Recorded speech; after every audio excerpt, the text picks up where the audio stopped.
What happened to the arcade sports genre? Well, that's something I've been thinking about lately, as I've been going back to games like Wayne Gretzky's 3D Hockey and the NFL Blitz series. It seemed like back in the 90s and even in the early 2000s, these games were pretty easy to find. But by the early 2010s, this genre had pretty much become dead in the mainstream. But who or what killed off these games? I have my theories, so let's get right into it. The first cause that people usually bring up is EA Sports. But honestly, I think their role is a bit overrated. Yeah, it is true that they signed that huge exclusivity deal with the NFL back in the day, and they still have it for that matter. A lot of people think that they are a shell of their former selves at this point. However, they don't have an exclusivity deal with the NHL. They also don't have one with the NBA. And NBA Live lost the war with NFL 2K over the years. 2K Games shut them out of making MLB games for years, as 2K Games had a third-party exclusivity deal from the mid-2000s until the MLB 2K series stopped after 2K13. But all of that does not explain the death of arcade sports games as a whole. EA used to make arcade sports games in the 2000s. Remember NBA Street and NFL Street? Even FIFA got its own Street series at one point.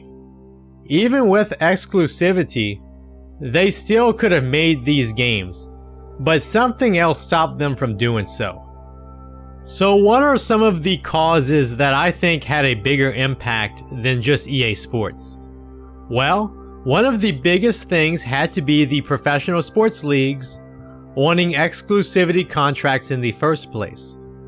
Part of the reason why they wanted these deals was control, especially when you're talking about the NFL.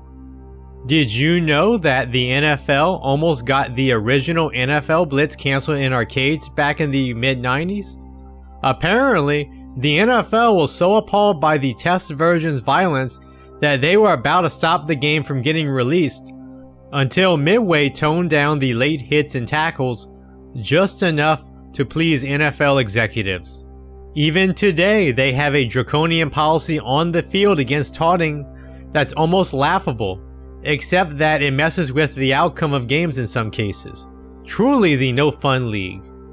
The truth is, a lot of these league executives see these arcade sports games as a distraction and beneath them. They see them as glorifying violence and not being a proper representation of their respective sports. And they probably think that they set a bad example for the kids.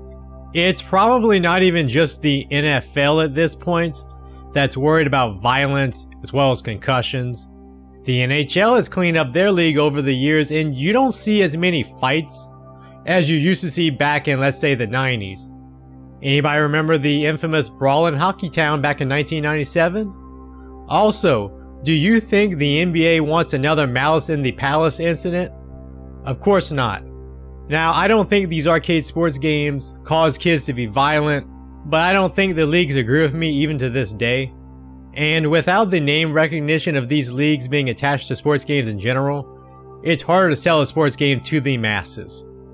The next thing that helped kill off this genre was the death of Midway Games. Midway Games was definitely the most iconic company associated with this genre. They made NBA Jam, NFL Blitz, NHL Hitz, and MLB Slugfest. They even had a soccer game at one point called Red Card 2003. NBA Jam was a pop culture phenomenon in the early 90s, and NFL Blitz was huge in the late 90s.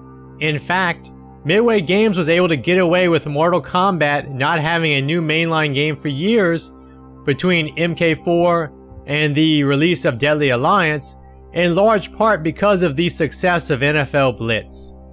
But sadly, Midway Games would be in bad shape after the early 2000s and never truly made the transition from being an arcade developer to a home console game developer. Their best arcade sports game in that decade was NHL Hitz 2003, now a cult classic, but that was not developed in-house but instead by Black Box Games. The NFL Blitz series had a big flop with Blitz Pro in 2003, and that was not a good time to have a game in that series flop, because Generation 6 was a great time for Madden, and Sega's NFL 2K series was still going strong at the time. While the Blitz of the League series had some success without the NFL license, it wasn't enough to save Midway. Then again, Mortal Kombat couldn't keep the company afloat either. By 2009, they were on their deathbed. Now there are other YouTubers who have done great videos on why Midway went under. I recommend the video that Matt McMuscles did a few years ago, as well as Foxy's video on the history of the company. I'll have links to those in the description. Midway Games died because of a lot of incompetence and wasted money. But when a genre loses its biggest champion, the genre as a whole is going to suffer. So I've talked about the leagues not wanting these games, and I also talked about the death of Midway Games so far. But there's arguably an even bigger factor at play that will probably ensure that the genre stays dead. In my opinion, that is none other than the AAA gaming industry of today. Back in the heyday of arcade sports games, which was the 90s and early 2000s, the industry was much different than it is now. Companies were willing to experiment and make a variety of different games, instead of putting all their eggs in one or two baskets. Also, it helped that games didn't cost nearly as much to develop as they do nowadays, so it was easier for companies to take a chance with some lower budget games to see how they did. Go look at how many games EA released back in 2001 for instance, and compare that to how many games they released in 2024. Even a company like EA used to take more chances not just as a developer, but as a publisher. By the end of Generation 7 or the start of Generation 8, the gaming industry had overwhelmingly shifted toward focusing on developing expensive blockbuster games, whether it be giant open world adventures or RPG games, or multiplayer first-person shooters that would get either yearly releases like Call of Duty, or in many other cases, would get a steady stream of new content as live service games, such as Rainbow Six Siege or even something like Apex Legends. The industry was willing to go all in on these kinds of games and play it safe. These games also took a lot longer to develop than the games of the past. It also did not help that these expensive AAA games now needed to sell a lot more copies to break even, so selling 1 million copies was no longer acceptable. Games can't get away with being a modest success anymore. So what that means is, there is no money dedicated to making arcade sports games anymore. The same thing happened with arcade racing games, in fact. When was the last time you've seen a high-profile arcade racing game that wasn't Need for Speed or Mario Kart? Ridge Racer is dead, Daytona USA is dead, Sega Rally is dead, Burnout is dead, San Francisco Rush and Hydro Thunder are dead as well. These types of games are now relegated to the indies. Same with arcade sports games. Good example, Mutant League Football was decent, but that was from a smaller indie studio and certainly not a high-profile game.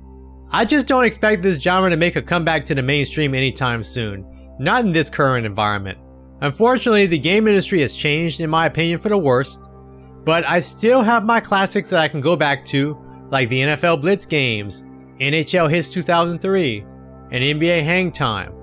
But anyways, do you agree with me about what caused the demise of the arcade sports game?